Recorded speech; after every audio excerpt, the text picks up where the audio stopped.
Good morning students. 11वीं वाले बच्चे, सिद्धि हिंदी विद्यालय के इस ऑनलाइन क्लासेस में आपका स्वागत है।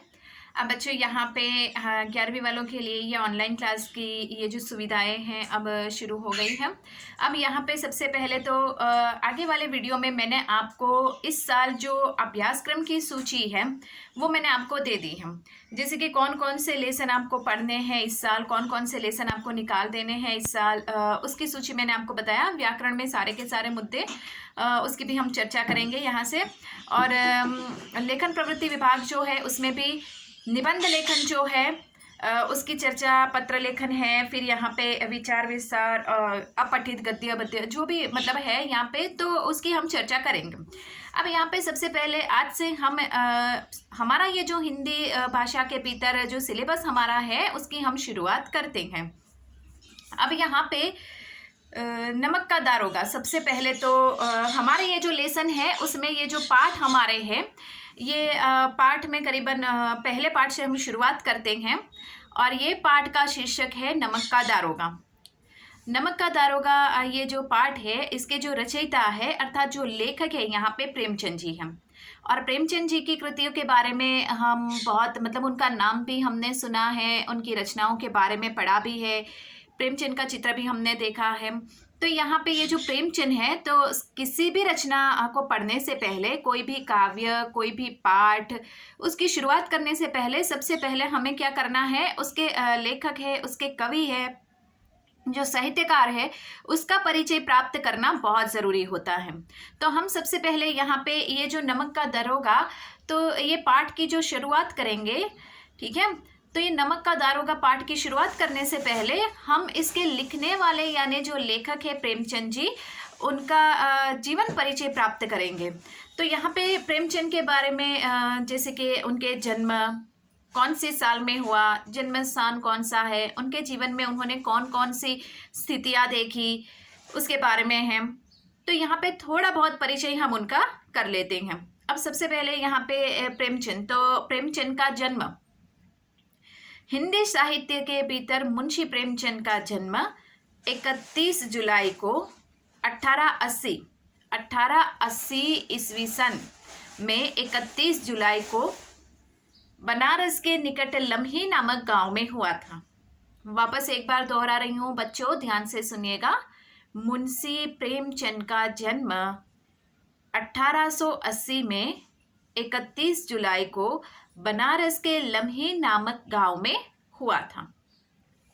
अब यहाँ पे उनका जो मूल नाम है, ये मूल नाम एक बात मैं आपको इस वीडियो में बता दूं कि यहाँ से आपको जो भी लिखने के लिए कहा जाता है, आपको जो प्रश्नोत्तर या होमवर्क के रूप में आपको कुछ दिया जाता है, तो आपको वो अपनी कॉपी बनानी है और उसमें लिखना है।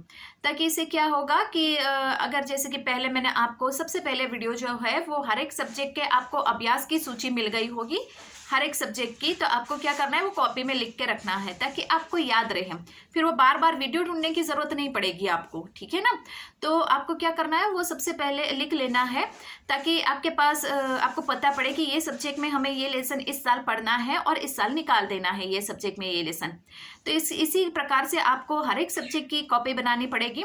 और जैसे जैसे वीडियो आप देखते हो तो उसमें जो नोट करने वाले जो मुद्दे हैं, क्वेश्चन आंसर है, यहाँ से आपको हर सर टीचर जो बताते जाते हैं वो आपको लिखते जाना है, ठीक है। ताकि क्या होगा, आपके पास भी वो मटेरियल आसानी से पहुँच जाएगा। अब यहाँ पे हम प्रेमचंद का परिचय प्राप्त कर रहे थे, तो मैंने आपको उनका जन्म साल बताया कि 1880 में 31 जुलाई को बनारस के लम्ही नामक गांव में उनका जन्म हुआ। उनका मूल नाम तनपत राय है। तो ये जो नोट करने वाली बात है बच्चों, तो कॉपी में आप लिखते जाइएगा। अब यहाँ पे करीबन वो 5 वर्ष की उम्र में ही उनकी माता का निधन हो गया यहाँ पे, और उनके जो बाद मतलब 14 वर्ष की उम्र में उनके पिताजी का भी देहांत हो जाता है। प्रेमचंद के माँ का देहांत जब वो प्रेमचंद 5 वर्ष के थे तब हो जाता है, और 14 वर्ष के उम्र तक तो मतलब उनके पिताजी का भी देहांत हो जाता है। फिर धीरे धीरे यहाँ पे हिंदी साहित्य के भीतर वो उनका नाम शिखर पुरुषों में प्रेमचंद का नाम लिया जाता है। तो यहाँ पे जैसे जैसे समय बीतता जाता है प्रेमचंद के जीवन काफ़ी अभावों और परिस्थितियों में गुजरता है। उनको बहुत कुछ जीवन में देखने को मिलता है, उनकी स्थिति बहुत ही खराब हो जाती है। यहाँ तक कहा जाता है कि प्रेमचंद की जो स्कूली शिक्षा होती है वो पूरी करने के बाद वो पारिवारिक समस्याओं के कारण यानी होगी कुछ उनकी पारिवारिक यानी परिवार की कोई समस्या होगी जिसके कारण स्कूल की तो शिक्षा उन्होंने प्राप्त की, लेकिन कॉलेज में वो गए तो वहाँ तक कॉलेज में उन्होंने बीए तक की ही पढ़ाई वो कर पाए, आगे वो नहीं पढ़ पाते हैं क्योंकि उनकी पारिवारिक स्थिति और ज़्यादा खराब हो जाती है। और अंग्रेज़ी सब्जेक्ट में उन्होंने मतलब वहाँ पे वो उनकी ये इच्छा थी कि वो अंग्रेज़ी सब्जेक्ट में एमए करें, एमए यानी मास्टर ऑफ एजुकेशन, लेकिन वो नहीं कर पाते हैं। उन्होंने बीए तक की यानी बैचलर ऑफ एजुकेशन तक की ही पढ़ाई की और फिर जो भी उनको जो काम मिला उस समय तो यहाँ पे कहा जाता है कि 10वीं पास, पुराने समय के उदाहरण के रूप में बात कर रही हूँ, बहुत पुराने समय में आपने देखा होगा, आपके जो बड़े बुजुर्ग हैं उनके मुंह से भी आपने सुना होगा कि उस समय 10वीं पास वालों की वैल्यू बहुत ज़्यादा होती थी। 10वीं पास यानी कि सरकारी दफ्तरों में उसको नौकरियाँ भी मिल जाया करती थी। आज के समय में तो 10वीं पास वालों का कुछ नहीं होता है, उसके लिए मेहनत करनी पड़ती है, बहुत पढ़ाई करनी पड़ती है ना, मन लगा के हमें और ज़्यादा मेहनत करनी पड़ती हम। तो यहाँ पे कहने का तात्पर्य बच्चों इतना है कि ये जो प्रेमचंद है तो ये प्रेमचंद का जीवन किस प्रकार से बीता है और इसके साथ साथ यहाँ पे उनको एक सरकार मतलब ये बीए तक की उन्होंने ये जो परीक्षा अर्थात शिक्षा प्राप्त की, वो करना चाहते थे यहाँ पे अंग्रेजी में एमए, लेकिन कर नहीं पाए और बीए तक की उन्होंने परीक्षा प्राप्त की और परीक्षा देने के बाद उनको एक यहाँ पे सरकारी नौकरी भी मिल जाती है, लेकिन वो गांधी जी के साथ असहयोग आंदोलन में जुड़ जाते हैं जिसके कारण वो उनको जो सरकारी नौकरी है वो सरकारी नौकरी से इस्तीफा देना पड़ता है। अब यहाँ पे उनकी पत्नी, ये वापस लिख कर रखिएगा, प्रेमचंद की पत्नी का नाम शिवरानी देवी है। प्रेमचंद का जन्म स्थल, उनका मूल नाम धनपत राय, ये सब बातें आप नोट करके रखोगे तो आपके लिए काम में आएगा। और यहाँ पे उनकी पत्नी का नाम शिवरानी देवी, उनकी पत्नी शिवरानी देवी भी प्रेमचंद के इस असहयोग आंदोलन में जुट जाती है। अब यहाँ पे उनका जीवन जो है वो थोड़ा बहुत बदलता है। ये राजनीतिक क्षेत्र में जुड़ने के बाद उन्होंने और भी ज़्यादा साहित्य की और वो बढ़ते हैं और लिखने का प्रयास करते हैं। प्रेमचंद वैसे देखा जाए तो एक गद्यकार, सर्वश्रेष्ठ हिंदी साहित्य के भीतर एक श्रेष्ठ गद्यकार के रूप में, कहानीकार के रूप में हमारे सामने आते हैं। जहाँ तक मेरा ख्याल है कि मुझे तो प्रेमचंद की कहानियाँ, उनके उपन्यास, उनके नाटक पढ़ने बहुत अच्छे लगते हैं क्योंकि वो समाज के साथ जुड़े हुए होते हैं और हमें बहुत कुछ सिखाते हैं। आपको भी उसी प्रकार से अच्छा लगता होगा क्योंकि हर साल ये कबीर के दोहे होते हैं। गुजराती साहित्य में ये मीराबाई है, नर्मद है, फिर हिंदी साहित्य में ये जो महादेवी वर्मा है, कबीर है, तुलसीदास है, प्रेमचंद है, बहुत सारे ऐसे। तो ये साहित्यकारों की रचना बहुत विशिष्ट प्रकार की होती है, उनके पढ़ने में मज़ा आता है। तो प्रेमचंद भी कहानीकार के रूप में हमारे सामने आते हैं। 9th में, अगर अभी किताब बदल गई शायद आपके सिलेबस में उस समय पढ़ने में हो, तो 9th में प्रेमचंद की कहानियाँ आती थी। अभी भी 9th वालों की किताब में ये प्रेमचंद की कहानी अभी भी है, 2 बैलों की कथा। तो यहाँ पे हम 11वीं की बात कर रहे हैं, तो 11वीं में भी आपके पाठ की सबसे पहले शुरुआत प्रेमचंद की कहानी से ही होती है। पाठ का साहित्य प्रकार, सबसे पहले तो पाठ का शीर्षक है नमक का दारोगा, रचयिता है प्रेमचंद, साहित्य प्रकार है कहानी। ठीक है। अब यहाँ पे प्रेमचंद का जीवन बहुत ही जो साहित्य का क्षेत्र है, उनके लिखने की जो शैली है, छटा है, वो बहुत ही सराहनीय है। इसके लिए यहाँ पे प्रेमचंद को बहुत सारे पुरस्कार भी प्राप्त होते हैं।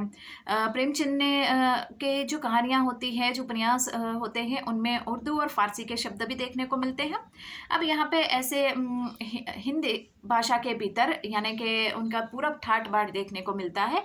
ऐसे मुंशी प्रेमचंद का निर्धन, नोट कीजिएगा वापस, 8 अक्टूबर 1936 में जन्म। अब यहाँ पे थोड़ा ध्यान दीजिएगा, बार बार रिपीट करती हूँ, कहीं पे परीक्षा में पूछा जाता है तो आप मृत्यु का लिख देते हो, जन्म का मृत्यु में लिख देते हो, मृत्यु का जन्म में लिख देते हो। बच्चों तो ऐसा नहीं होता है। 1880 में 31 जुलाई को बनारस के लम्ही नामक गांव में उनका जन्म हुआ और उनकी मृत्यु, यहाँ पे मृत्यु का स्थान नहीं दिया गया है, लेकिन 8 अक्टूबर को ये यहाँ पे 1936 में उनका जन्म हुआ। तो यहाँ तक ये प्रेमचंद कि जीवन की ये जो विशेषता वो मैंने आपको बताई, उनका जीवन किस प्रकार से बीता वो मैंने आपको बताया। और यहाँ पे उसके बाद प्रेमचंद की कुछ एक रचनाओं के बारे में पढ़ लेते हैं। रचनाएं यानी कि यहाँ पे जैसे कि उपन्यास, प्रेमचंद के जो उपन्यास है वो सेवा सदन है, प्रेमाश्रम है, रंगभूमि है, गोदान है, यहाँ पे कायाकल्प है, गबन है, कर्मभूमि है।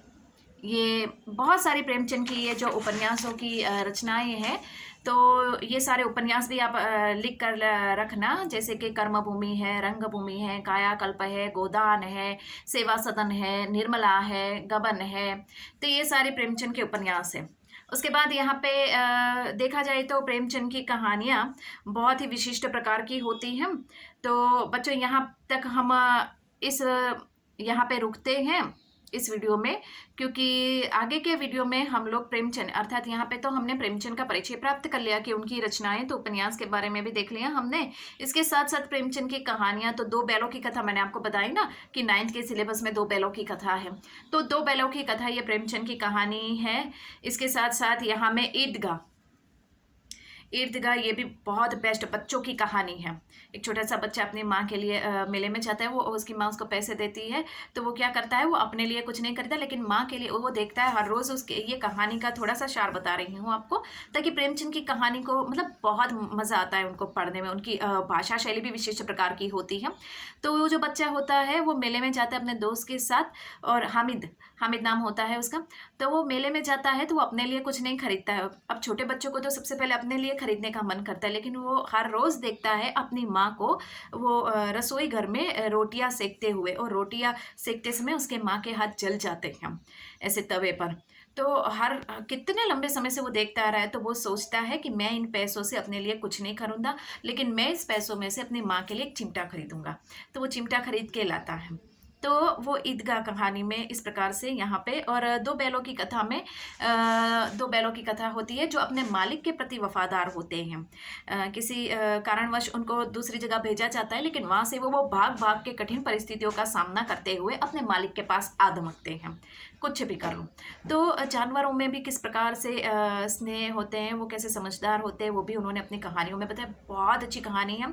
ऐसे ही पंच परमेश्वर कहानी है, पूछ की रात भी सिलेबस बदल गया है। 2 साल पहले के 12वीं के सिलेबस में ये पूछ की रात थी, जिसमें जो पात्र होता है वो किसान होता है, और उसको ठंड की रात में अपने फसल की रखवाली करनी पड़ती है। लेकिन उसको पता है ठंड की रात में भी उसका पूरा जो खेत खलिहान है वो नष्ट हो जाता है, क्योंकि ठंड इतनी होती है कि जहाँ पे वो सब कचरा जला के बैठा हुआ था, वहाँ से उसके उठने की हिम्मत ही नहीं हो रही थी। और ऐसे करते उसको पता है कि नील गाय जो है उसके पूरे खेत को तबाह कर रही है, लेकिन फिर भी वो आवाज़ें सुन रहा था, कुछ कर नहीं पा रहा था। जिसके लिए वो जिस वस्तु के लिए वो खेत में रुका था उसकी रखवाली करने के लिए, लेकिन वो कर नहीं पाता है। तो ये उसकी रात जो कहानी है बहुत ही मतलब सुंदर सी कहानी है। तो ऐसे ठाकुर का कुआं, सदगति, तावान, दूध का दाम, मंत्र, ये उनकी कहानियाँ हैं। तो ऐसे बहुत सारे ऐसे प्रेमचंद की कहानियाँ, उपन्यास बहुत ही सुंदर है। अब यहाँ पे बच्चों इस वीडियो में यहाँ तक हम रुकते हैं, और आगे वाले वीडियो में हम पाठ का जो सारांश है उसकी चर्चा करेंगे कि पाठ में कौन कौन से पात्र है और कहानी क्या है। शुरुआत मैंने 11वीं वालों का ये जो वीडियो है यहाँ मैंने कहानी से शुरुआत की है। पहला ही पाठ आपके प्रेमचंद की कहानी है, तो उससे क्या होता है कि जैसे कि धीरे धीरे हमारा मन पढ़ाई में लगेगा। तो बच्चों यहाँ पे रुकते हैं, और नेक्स्ट वाले वीडियो में हम पाठ के सारांश की चर्चा करेंगे। Thank you.